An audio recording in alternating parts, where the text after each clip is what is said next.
It's time to learn Chinese. That's what I should be saying to the Portland Trailblazers players and fans, because as long as Yang Hansen is on that roster, you better make sure you know where and when to get him the basketball, because I don't care if he's not fluent in English. Hi, I'm interested in you as a person.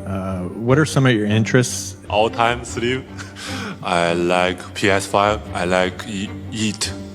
He is fluent in getting buckets. And if Summer League wasn't convincing enough, he's doing exactly the same in preseason. 16 points in one quarter. You heard me. And these weren't just any 16 points. Look here as he sets the screen. He gets the ball at the three-point line, pump fakes Eubanks, goes behind the back, spins off him, and then the finish. And if you want to know why Eubanks fell for that pump fake, it's because just a couple of minutes before, Young was spotting up in the corner and knocked down the three. And in this one quarter of basketball, we got to see exactly why the Portland Trailblazers drafted Young 16th overall. Not only hitting threes and going behind his back, but also blocking shots. And of course, it is not a Yang Hansen video without him dropping an absolute dime. Point Blazers leads. Soko up top. He's got the Hansen on the wing near side.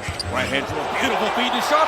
Double clutch jam! This is more than just a few nice buckets and a couple of dimes. We are now seeing not only why the Blazers took a gamble and drafted Yang Hansen so early, we are already seeing what he can do in the NBA. I want you to watch this play right here. He gets the rebound, kicks it ahead, continues running the floor, and at full speed he gets the ball back. And pause here. Look where he hits Eubanks. That is not an angle that you should be able to make a layup at. The coordination that takes at his size, moving that fast at that angle after being bumped, there are probably less than 10 centers in the NBA that can do that. And I know some people will look at it as just a layup, but basketball is a game of angles, and that's one of the most difficult angles you can have on a layup. And you just don't see big men making those kinds of shots. You also don't see big men pump faking defenders, going behind the back, spinning around, and finishing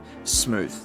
We don't know how good Yang Hansen will be, and you could say that for every young player in the NBA, even Cooper Flagg. There are some concerns over his foot speed and lateral quickness on defense, but with his level of size and skill, there is just no way he won't be a good offensive player in the NBA. And that's without mentioning what he can do as a playmaker. That was his only assist from the game against the Kings, but we saw it in the CBL and we saw it in Summer League. His vision is special. I mean, even that one assist he had, look at the absolute dime it is to Shaedon Sharpe. And this is what makes Young so dangerous. He can get the ball in the high post, and the Blazers have options. You have a guy like Shaedon who can come for the dribble handoff and then either get his shot off or find Young in the pick and roll. But if the defense is too aggressive, trying to stop Shaedon or Drew from getting the handoff, they can backdoor cut and Young will find them. Just look at him on this play, get the ball at the three-point line. His guard is being pressed high, so he cuts backdoor, and in a crowd of defenders, he just drops it on the money. Or this play, which is just sexy. It just is. He has the ball out top again, and once again, with the defense trying to prevent that handoff, he cuts backdoor,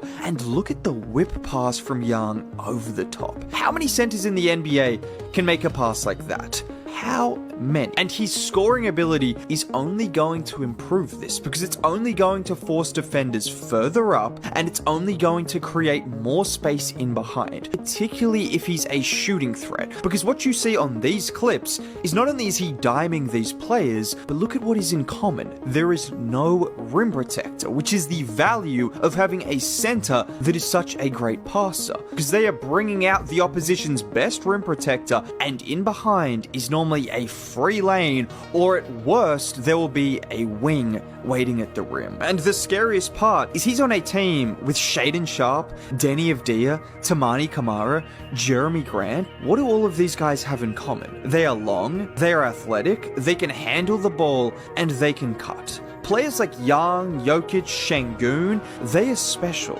But the way they play, it's important to have the right pieces around them to maximize how special they are. And what makes me really excited about Portland is they have those pieces. And when you see him making that dime to a guy like Shaedon Sharpe, look at how effortlessly he gets up for the dunk. Or Jeremy Grant, Denny Avdia, these guys are going to get to the rim in a flash off those backdoor cuts. And it's not just on offense either. Everything I mentioned about those guys before applies to defense. Well, aside from Shaedon Sharpe, but they have Drew Holiday. And this is important because I don't like the narrative that he is a bad defensive player. I don't believe that. We saw him have 3 blocks in 18 minutes against the Kings. He was the defensive player of the year in the CBL. He looked good at times in Summer League. He's not terrible defensively, but we do know the NBA is more athletic. It is quicker. There is more shooting. You are forced to do so much more defensively as a center, and that lack of foot speed can be a problem for all bigs, young included. But when you have a team with guys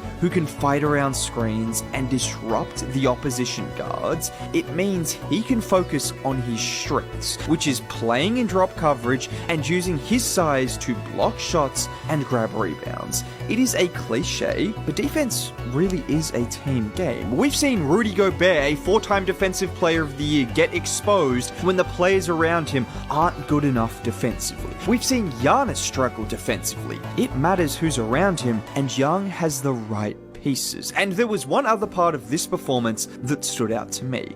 I mentioned it briefly, but this shot right here, this is not something he was supposed to be doing, particularly as a rookie. I know we see a lot of bigs step out and take some threes from the top of the key, particularly during preseason, and we saw him hit a couple of threes in the Summer League, but spotting up in the corner and looking confident taking that shot in semi-transition, that's an entirely different level from a big man to taking a pick and pop 3 from the top of the key. And I think it shows not only his confidence, but his willingness to make that 3-point shot a part of his game. If he is practicing and making corner threes, he is locked in on improving that part of his game, which again just opens up the lane for him to then pump fake defenders and get to the rim. And like I mentioned, it's not just about opening up the lane for himself, but it draws the opposition big man out as well, which opens up the floor for him as a playmaker. And when people talk about Jokic, they always mention his size, his passing, his presence in the post. His shooting touch is what never gets mentioned. And if Young wants to be truly elite in today's NBA, that shooting touch is going to be crucial. It is going to be a skill that opens up the rest of the floor for him and his teammates in ways that just otherwise won't be possible.